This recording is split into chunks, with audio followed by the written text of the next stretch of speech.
رسول اللہ صلی اللہ علیہ وسلم نے فرمایا کہ جب کتا تم میں سے کسی کے برتن میں سے کچھ پانی پی لے تو اس کو 7 مرتبہ دھو لو تو وہ برتن پاک ہو جائے گا۔ دشمن کے ڈر کی دعا۔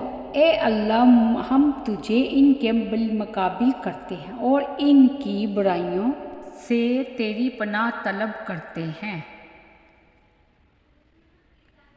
رسول اللہ صلی اللہ علیہ وسلم نے فرمایا، والدین کے ساتھ حسن سلوک کرو، تمہاری اولاد بھی تمہارے ساتھ حسن سلوک کرے گی۔ امیر المومنین حضرت سیدنا علی المرتضیٰ رضی اللہ تعالیٰ عنہ فرماتے ہیں کہ ایک مرتبہ میں حضور انور صلی اللہ علیہ وسلم کے ساتھ مکہ مکرمہ میں ایک طرف نکلا تو میں نے دیکھا کہ جو درخت اور پہاڑ بھی سامنے آتا ہے اس سے السلام علیک یا رسول اللہ کی آواز آتی ہے، اور میں خود اس آواز کو اپنے کانوں سے سن رہا تھا۔